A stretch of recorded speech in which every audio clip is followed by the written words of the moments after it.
días, compañeros. Nosotros somos el equipo 1 y hablaremos sobre la afectación orgánica de la enfermedad COVID-19.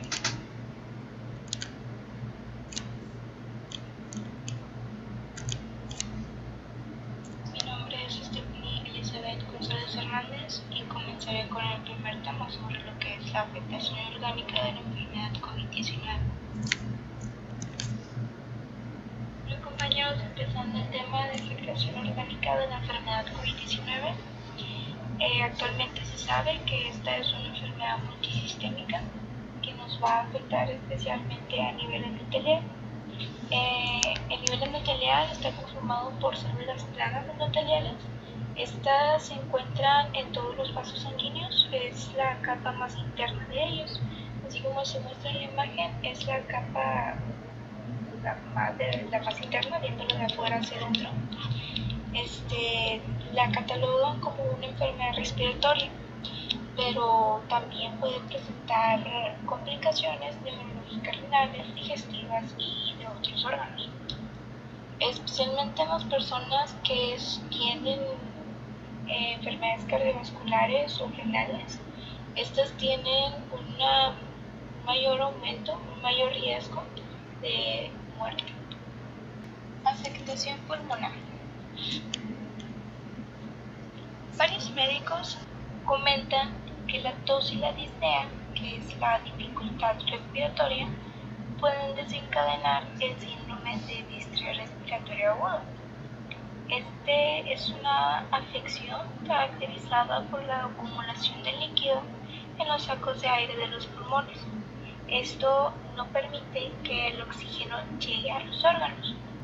Por esto mismo, su tratamiento por oxigenación invasiva con ventilación no sería suficiente, ya que puede haber un daño en pequeñas arteriolas que impidan esta correcta oxigenación, por lo que se recomendaría la oxigenación directa de la sangre, que sería un ECMO, o también conocido como la oxigenación con membrana extracorpórea.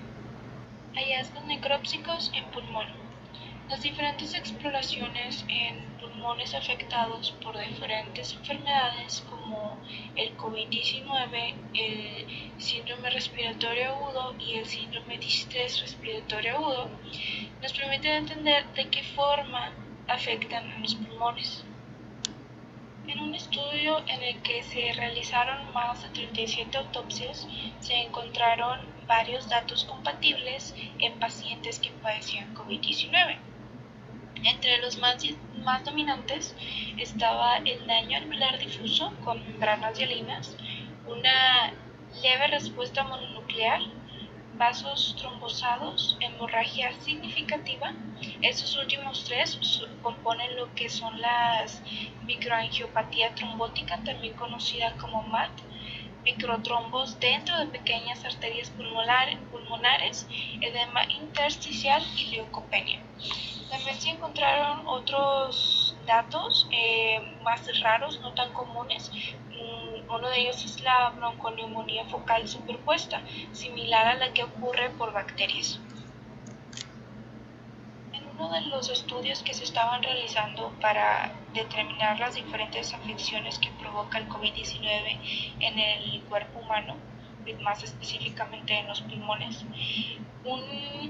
uno de ellos fue en el que se compararon 7 pacientes que murieron por COVID-19, 7 pacientes que murieron por el virus de la influenza H1N1 y 10 pacientes de la misma edad, entre los últimos 14, que no tenían ninguna infección, no estaban afectados, eran pulmones sanos.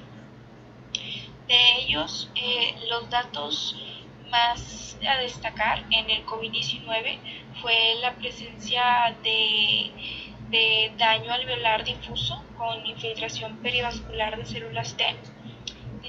Presentaba lesiones endoteliales severas asociadas con la presencia de virus intracelular y membranas celulares alteradas. Y además, como ya se había mencionado anteriormente, la trombosis generalizada con microangiopatía.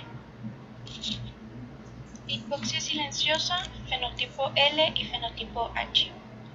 Como ya sabemos, la hipoxia es la ausencia del oxígeno necesario que se necesita en nuestros tejidos para poder mantener las funciones corporales. En el caso del COVID-19 se presentan dos tipos de hipoxia silenciosa que están relacionadas al fenotipo L y fenotipo H. En nuestro cuerpo, cuando empieza la tormenta inflamatoria, hay una vasoplegia. Eso quiere decir que hay una afección en la que se encuentra baja la resistencia vascular. Esto no permite la distribución del riego sanguíneo a las zonas del pulmón más funcionantes, causando lo que es el síndrome de distrés respiratorio agudo clásico. En el caso del COVID-19, la persona tipo L o del fenotipo L al principio va a mantener la compliance pulmonar. La compliance es una propiedad que permite el alargamiento o la distensión de una estructura, en este caso el alveolo. Como lo dice aquí, se va a mantener, se va a quedar distendido. Por lo tanto, el paciente va a estar hipóxico, pero sereno, sin agitación por falta de aire. A esto se le conoce como hipoxia silenciosa. En estos casos se muestra un edema intersticial en lugar de un alveolar y se caracteriza por una baja elastancia pulmonar. La baja elastancia quiere decir que no va a poder el alveolo regresar a su estado normal, al original, antes de la compliance. Por lo tanto, va a presentar una alta compliance y baja respuesta a una presión elevada al final de la expiración. Para muchos pacientes, la enfermedad puede estabilizarse en esta etapa sin que se deteriore, mientras que otros, ya sea por la gravedad de la enfermedad o la respuesta del huésped, pueden presentar un cuadro clínico más drástico, el cual pues ya sería el síndrome de estrés respiratorio agudo típico en el caso del COVID-19. En este caso, las personas tipo L se les recomienda mantener un control de la saturación de oxígeno con pulsiómetro. Las personas tipo H o fenotipo H, esto quiere decir high elastancia pulmonar, o sea una alta elastancia, el pulmón comienza a comportarse ya como el síndrome de distrés respiratorio agudo típico, que pierde la compliance y acumulan líquido y el paciente se agita con tiraje respiratorio. Esto quiere decir que va a tener una baja compliance y una buena respuesta a una presión elevada con un ventilador al final de la expiración. En estos dos tipos se condiciona un tratamiento ventilatorio diferente, como ya se mencionó, está a discusión por los diferentes intensivistas que vayan a tratarlo. Es importante la observación y la distinción de esos dos tipos, ya que el daño endotelial va a jugar un papel fundamental, ya que se va a ver la interrupción de la vasorregulación pulmonar, lo que nos va a causar un desequilibrio de la ventilación-perfusión, como lo que ya se había visto en la clase de fisiología. Esto nos va a alarmar sobre la hipoxemia inicial que se va a presentar y va a fomentar la trombogénesis. Enfermedad cardiovascular. La afectación cardíaca en el COVID-19 es muy diversa. Aún no se tiene información suficiente, base sólida como para acreditarle estas afecciones al COVID-19, así como las implicaciones terapéuticas que se van a ver relacionadas con la hipertensión arterial. IECAS/ARA2. Los IECAS son inhibidores de la enzima de conversión de la angiotensina y los ARA2 son antagonistas del receptor de la angiotensina 2. Se cree que estos contribuyen a una complicación en la infección por el SARS-CoV-2, o sea, por el COVID-19. Esto se debe a que estos inhibidores aumentan los niveles del ECA2, que es una enzima convertidor de la angiotensina 2, que juega un papel vital en el sistema cardiovascular e inmune, pero se ha identificado como un receptor funcional para el coronavirus, ya que la infección se desencadena cuando la proteína S, así como se muestra en la imagen, se une a esa enzima convertidor de la angiotensina 2, o aquí en la imagen se muestra como AC2. La ECA2 se da en mayores cantidades en el corazón, en el riñón y en los pulmones. Y en el caso del COVID-19, este invade principalmente las células epiteliales alveolares en los pulmones, concretamente los receptores ECA2 de los neumocitos alveolares, lo que desencadena una cascada de citoquinas proinflamatorias que atraen leucocitos polimorfonucleares, liberando toxinas contra el pulmón y causando el síndrome de distrés respiratorio en el adulto. Especialmente grave en donde se ha visto mayor secreción de ECA2. Por eso la relación de que el IECAS y ARA2 contribuyen a complicaciones en el SARS-CoV-2. Se dice que tal vez se deberían suspender tratamientos de las personas que utilicen IECAS o ARA2 y también los AINES, como el ibuprofeno, para disminuir esta enzima convertidor de la angiotensina 2, pero aún no se cuenta con suficiente información para poder atribuirle esta complicación a estos inhibidores. Por lo tanto, no se recomienda que se suspenda el tratamiento. Bueno, estas son unas recomendaciones y conclusiones publicadas por la Agencia Española de Medicamentos y por el The New England Journal of Medicine. La agencia nos dice que los pacientes en tratamiento con estos medicamentos de estos grupos inhibidores deben continuar con el tratamiento, ya que no hay justificación para suspender el mismo. En los pacientes con infección por COVID-19 con síntomas severos o sepsis deben de mantenerse de acuerdo con las guías clínicas, teniendo en cuenta la situación hemodinámica del paciente. El The New England Journal of Medicine dice que el ECA2, o sea, esta enzima, contrarresta fisiológicamente la activación del sistema renina-angiotensina-aldosterona, es efectivamente, nos lo reafirma, el receptor funcional del COVID-19.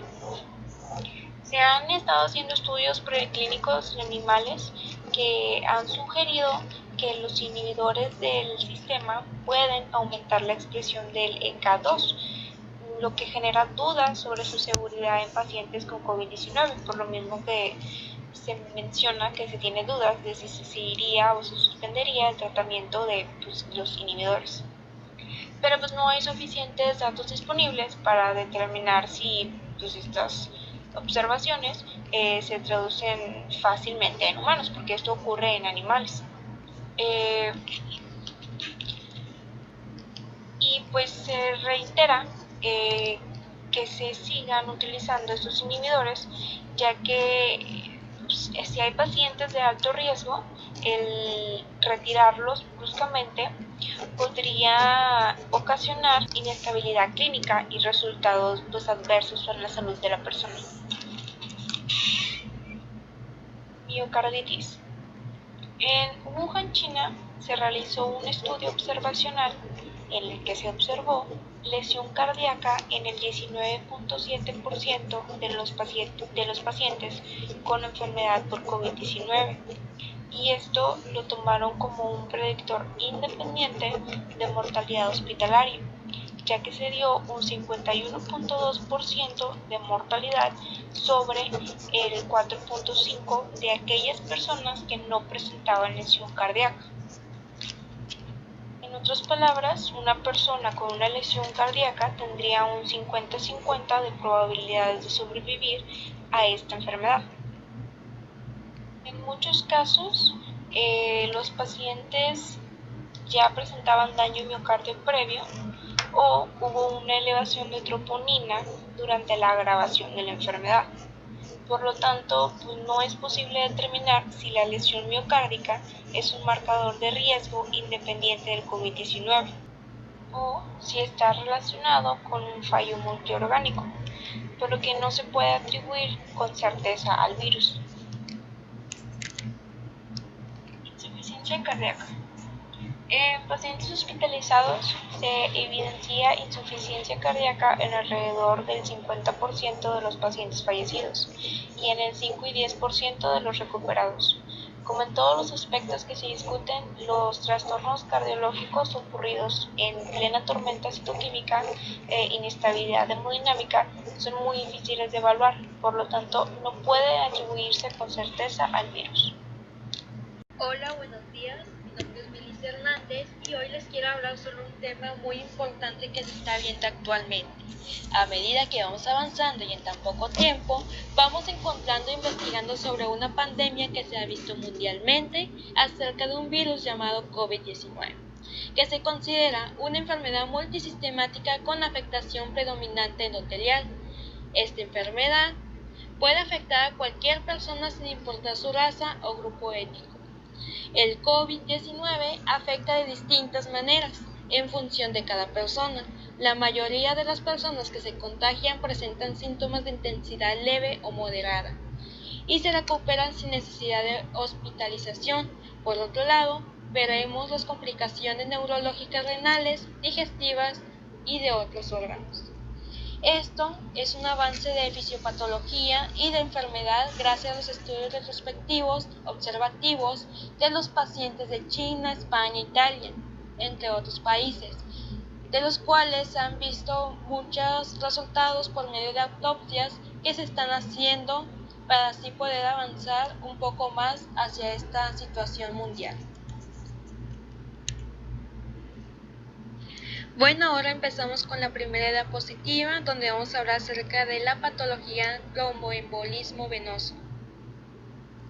Esta patología o este término, donde se incluye la trombosis venosa profunda y la embolia pulmonar. Esta más que nada ocurre cuando se desarrolla un coágulo sanguíneo en una vena profunda del cuerpo. El lugar más común para ese tipo de coágulo es en las venas de las piernas o la pelvis, aunque el coágulo también se puede formar en los brazos, en el cerebro o en los intestinos. Cuando el coágulo se desprende, puede provocar lo que es la vida del paciente. Este se debe a que el coágulo puede viajar a través del sistema circulatorio hasta los pulmones y alojarse a una de las arterias pulmonares principales, así bloqueando lo que es el flujo sanguíneo y causando presión severa al corazón. Y todo esto hasta llegar a algo que se le denomina embolia pulmonar. Bueno, seguimos en el mismo tema del tromboembolismo venoso, nada más que aquí se está hablando de lo que es un centro de atención terciaria en Francia, que se dice que durante el periodo de un mes, Laurent et al de Estrasburgo reportan en Radiology que de 106 angiogramas de TAC pulmonar realizados para pacientes con COVID-19, donde se estaba viendo que 32 pacientes da un resultado al 30% que tenían embolia pulmonar aguda. Esta tasa de embolismo pulmonar es mucho más alta de lo que es generalmente. Se encuentra en pacientes críticos sin infección por COVID-19 en una tasa de 1.3% y ya en pacientes de urgencias encontramos un porcentaje de 3 a 10%.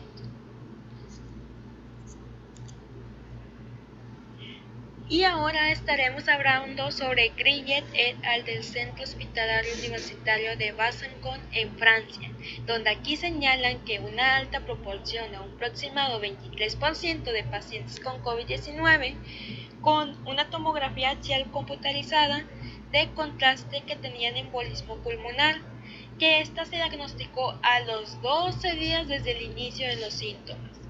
Esto fue que más probable que los pacientes con embolismo requieran lo que es una atención en la unidad de cuidados críticos y también una ventilación mecánica. Ahora estaremos hablando de lo que es un estudio necrópsico que se realizó en 12 pacientes fallecidos por COVID-19 con una mediana edad de un aproximado de 73 años de edad en un rango de 52 a 87. La autopsia reveló que la trombosis venosa se vio por visto en 7 de 12 pacientes. Esto quiere decir que equivale a un 58%, en quienes no se sospechaba tromboembolismo venoso antes de la muerte. También se dice que la embolia pulmonar fue causa directa de la muerte de 4 pacientes.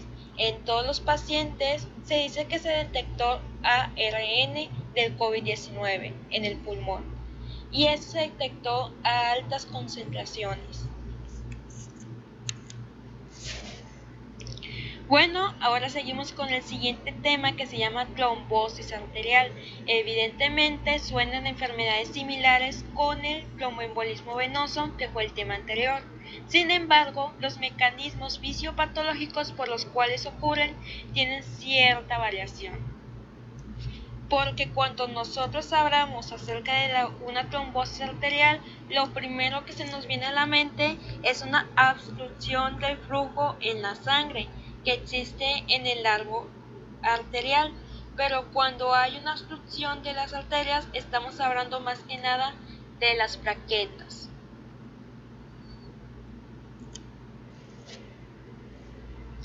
Ahora, como veremos en la afectación neurológica, se han descrito casos de ictus isquémico agudo por obstrucción arterial de grandes vasos con incidencia muy superior a la habitual en algún centro y en gente joven.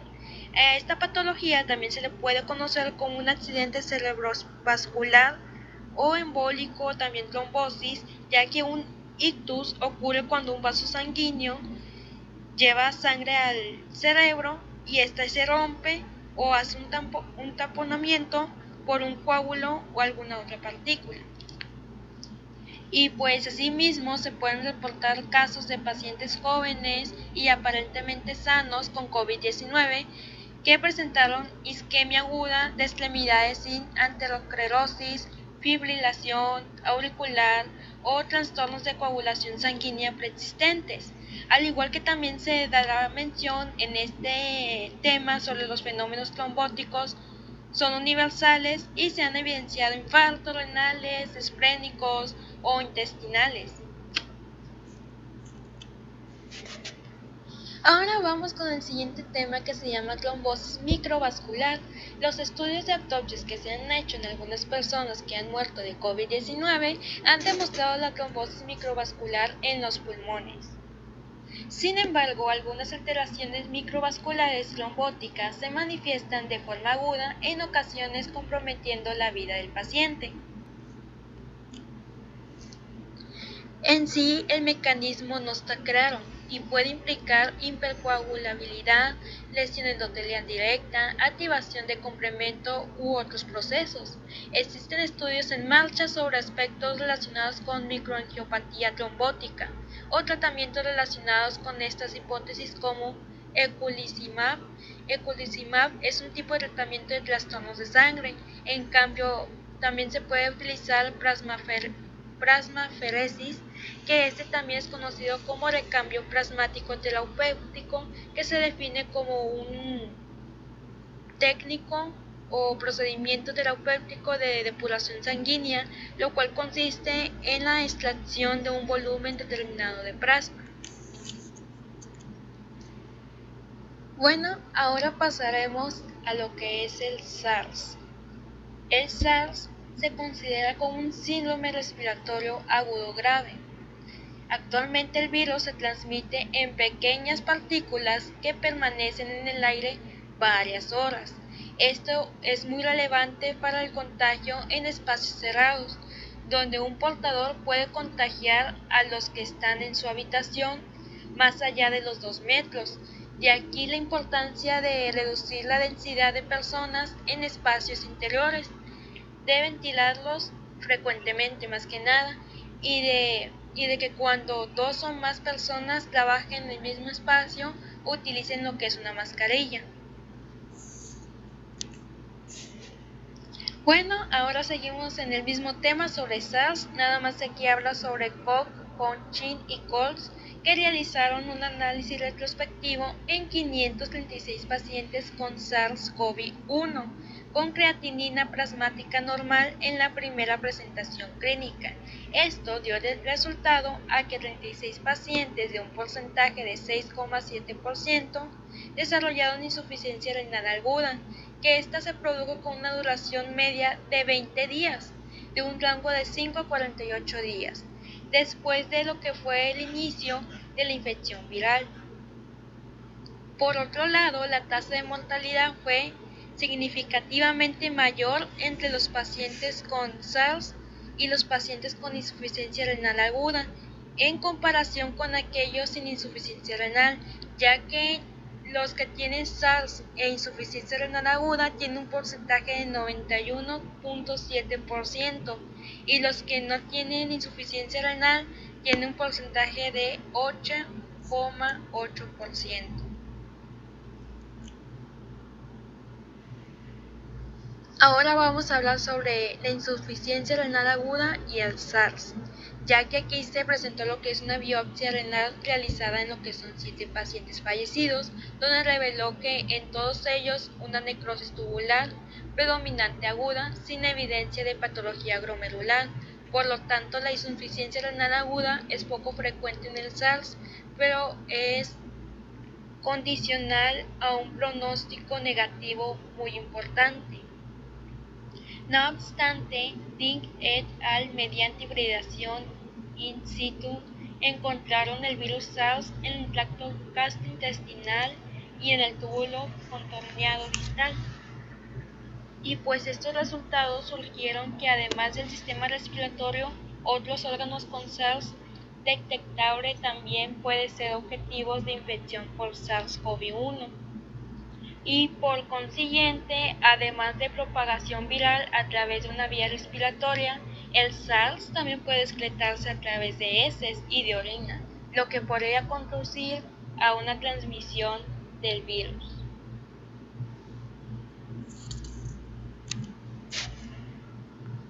En la siguiente diapositiva vamos con el siguiente tema, que es MERS. Se trata de un síndrome respiratorio por coronavirus de Oriente Medio.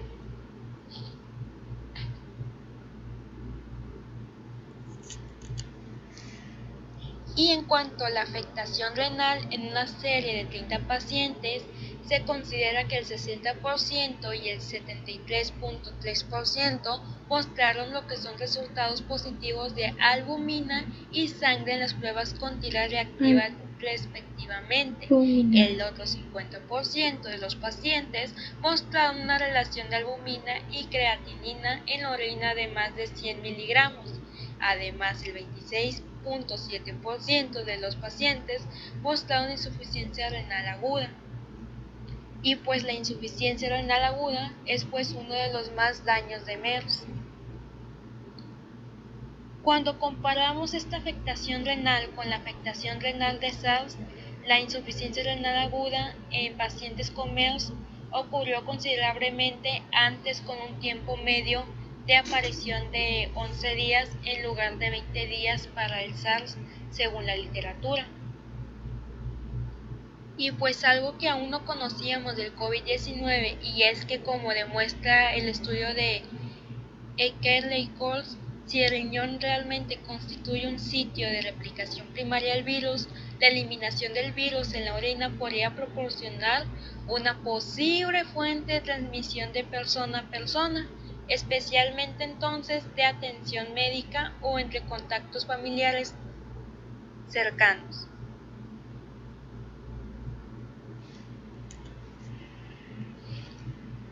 Por último, el tema que voy a mencionar va a ser acerca del COVID-19, donde dice que el ACE2, que es una enzima convertidora de angiotensina 2 humana, se expresa altamente en múltiples órganos, incluyendo el riñón, aunque la infección por COVID-19 se manifiesta principalmente como una enfermedad respiratoria aguda. También se ha detectado lo que es en muestras de orina. Ahora en la siguiente diapositiva se va a mencionar acerca de ACE2 más específicamente, donde dice que en el riñón el ACE2 humano se expresa específicamente en túbulos en lugar de glomérulos, lo que sugiere una lesión tubular como la principal consecuencia de la infección por COVID-19 en el riñón. No obstante, el alcance total de las manifestaciones clínicas con enfermedad renal y pronóstico en pacientes con la infección sigue siendo en gran medida desconocido. Sin embargo, se han visto publicaciones iniciales con pocos pacientes.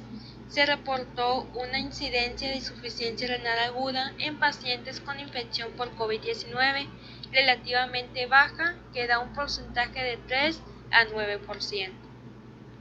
Aparte de que apuntan a la idea de que el daño renal es común en los pacientes de COVID-19 y puede ser una de las principales causas de gravedad de la enfermedad, contribuyendo al fallo multiorgánico y puede llegar hasta la muerte.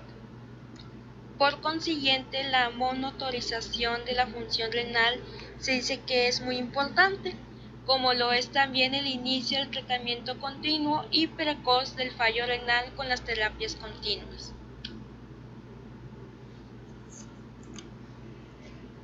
Ahora les voy a hablar acerca de Senley y Kors. Ellos presentan lo que es un estudio sobre alteraciones renales en 59 pacientes infectados por COVID-19. Aquí van incluidos lo que son 28 diagnósticos como casos graves y también van incluidos 3 muertos. El 63% de los pacientes presentaron una proteinuria en fases muy iniciales. El otro 19 y 27% de los pacientes tenían un nivel elevado de creatinina plasmática y nitrógeno ureico respectivamente. Por último tenemos lo que es un informe acerca de Chen et al. Informaron que entre 710 pacientes hospitalizados consecutivos con COVID-19, de los que un 12,3% fallecieron en el hospital, el otro 44% tenían proteinuria y hematuria. Por otro lado, el 26,7% tenía hematuria al ingreso y la prevalencia de creatinina cerca elevada. En otros porcentajes acerca del nitrógeno ureico en la sangre fueron un porcentaje de 15,5% y 14,1% respectivamente. También se dice que durante el periodo del estudio de la insuficiencia renal aguda ocurrió en un porcentaje de 3,2% en los pacientes.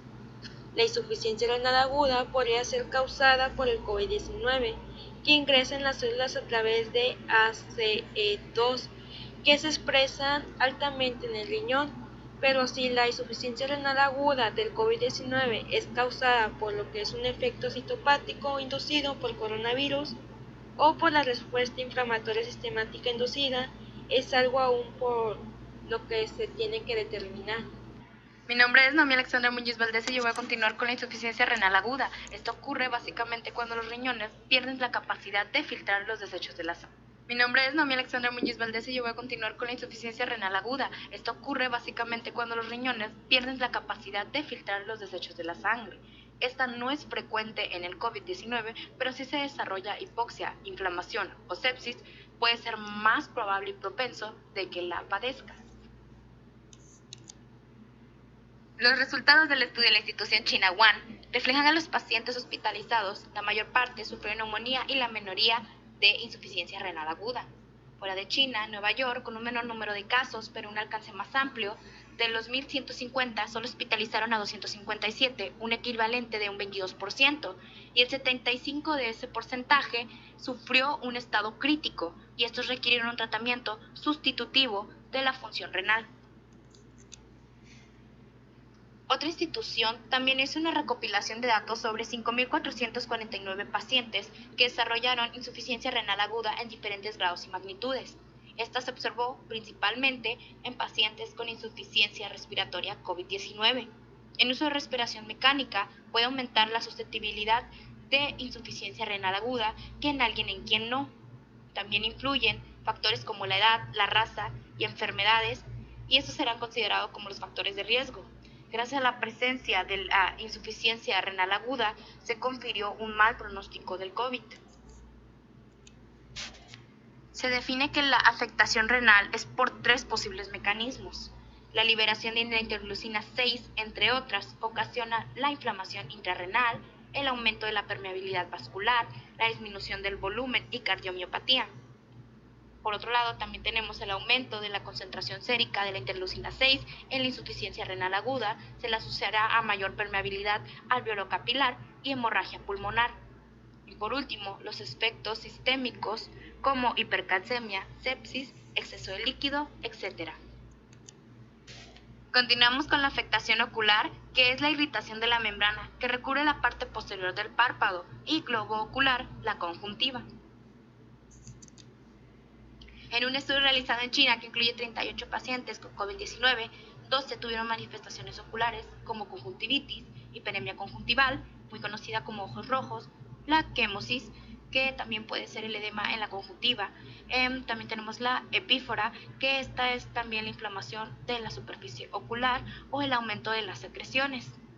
En algunos casos más graves se encontraron positivos para el COVID-19 en RT-PCR de muestras conjuntivales. Debido a esto, no se puede descartar que la transmisión también puede ser a través del ojo. Las afectaciones neurológicas, estas se creen que el virus podía atravesar los nervios olfatorios y extenderse. Un 36.4% manifestaron problemas de este tipo en un estudio de 214 pacientes, esto creando mayores complicaciones. En un caso de meningitis se detectó daño en el líquido cefalorraquídeo. En estudios de ciertas universidades, en cuanto a la Universidad Helms, 58 pacientes con 63 años de mediana, un 14% de estos fue a unidad de cuidados intensivos antes del tratamiento. Un 67% en ellos se detuvieron la sedación y el bloqueo neuromuscular, y en el 16.4% se pudo observar casos de hipoperfusión, de cuales 7 no mostraron células ni COVID. El 33% al salir presentaron problemas disejecutivos. En Toscano, 1.200 pacientes con 5 casos de Guillain-Barré, que va a atacar a los nervios, puede producirse por una bacteria o un virus y va a producir debilidad y hormigueos. Los síntomas entre el COVID y esta enfermedad van a variar de 5 a 10 días. El COVID-19 se presentará negativo en muestras de PCR de líquido encefalorraquídeo y el periodo de variación afectará en los datos de la evolución. Por otro lado, Oxley realizó un estudio en menores de 50 años. Algunos de estos presentaron problemas de cerebrovascular isquémico que fue causado por el flujo de la sangre cuando se detiene, por lo tanto el cerebro no recibe el oxígeno y los nutrientes necesarios. 5 con COVID-19. Esto aumenta la incidencia de los pacientes que presentan ambos problemas. La anosmia o pérdida del olfato y la ogesia, la pérdida del gusto. Estas tienen un número significativo en Corea del Sur, China e Italia y en parte de Alemania. El 30% en Corea del Sur sufre de anosmia, y además que las personas que presenten esto van a tener resultados positivos de COVID-19. Se cree que es debido a la inflamación de las fosas nasales y la infección asociada a células nerviosas nasales responsables del olfato. No se sabía si era temporal, aunque puede volver a resolverse en cuanto los otros síntomas desaparezcan. Algunos casos presentes de pacientes asintomáticos y pueden estos ayudar a propagar rápido el virus. En sus afectaciones cutáneas, de 88 pacientes, 18 presentaron manifestaciones cutáneas, 8 este tipo de manifestaciones solamente al inicio y 10 después de su hospitalización. Por otro lado, dermatólogos españoles en 375 casos encontraron lesiones similares a sabañones en extremidades, erupciones maculopapulosas, erupciones vesiculosas y lesiones urticariformes. Con un mayor número de incidencias tenemos posicionadas en el primer lugar a las erupciones maculopapulosas y en el último las erupciones vesiculosas. Hay que tener en cuenta que no podemos descartar que sean causadas por algo más, por decir así, una alergia, medicamentos, entre otros factores. Las afectaciones hepáticas. En el COVID es frecuente afectaciones de este tipo, más en casos graves. Se puede asociar con toxicidad farmacológica, por inflamación del sistema inmunológico, tormenta de citoquinas y hipoxia asociada a neumonía. En casos leves puede restaurarse sin un tratamiento. Continuamos con las manifestaciones gastrointestinales.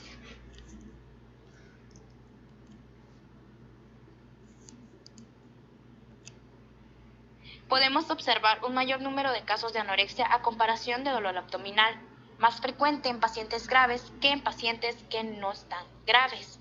Puede llegar a detectarse en heces el ARN viral. Datos por la American Gastroenterology Association hablan que las manifestaciones de este tipo en COVID-19 son casi nulas, en particular en pacientes ambulatorios. Esto quiere decir que van regularmente al médico. También tenemos que la diarrea puede ser un síntoma inicial, así como puede predecirlo. Este también puede ser acompañado de problemas en vías respiratorias. Y por último, también habla de que no se puede descartar que otras enfermedades hepáticas, ya que puede haber anormalidades a la hora de la prueba por COVID-19. La coagulopatía puede ser causada por factores genéticos como la hemofilia o factores adquiridos como el uso de fármacos anticoagulantes. Es la característica más usual de un mal diagnóstico, así como coágulos de sangre en la vena profunda, que va a ser usualmente la pierna, conocido como la trombosis vascular. Se le va a asociar con un estado de hipercoagulabilidad, factores protrombóticos, que podrían ser sepsis en enfermedades más graves, inflamación e hipoxia, que vendría siendo la deficiencia del oxígeno.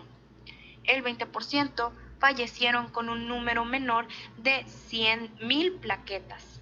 En el COVID-19 no se consumen factores de coagulación, además de que en pacientes con elevación del dímero D representan un riesgo de tromboembólisis.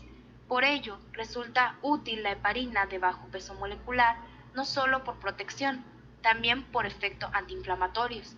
El tratamiento coagulante principal con heparina de bajo peso molecular se asocia con un mejor pronóstico en pacientes con COVID-19. Las medidas recomendadas en el COVID-19 por importancia serían el aumento del dímero D, que este va a ayudar a la predicción de la mortalidad. Después, la prolongación y administración de factores coagulantes. También el control del fibrinógeno, ya que este es el responsable de la formación de coágulos de sangre. Si se produce una herida, se interviene y se transforma en fibrina gracias a la actividad de la trombina. Por último, la dosis profiláctica de heparina de bajo peso molecular. Esta ayudará a prevenir las enfermedades, además de que si el sangrado ha sido raro, se recomienda un reencuentro de plaquetas.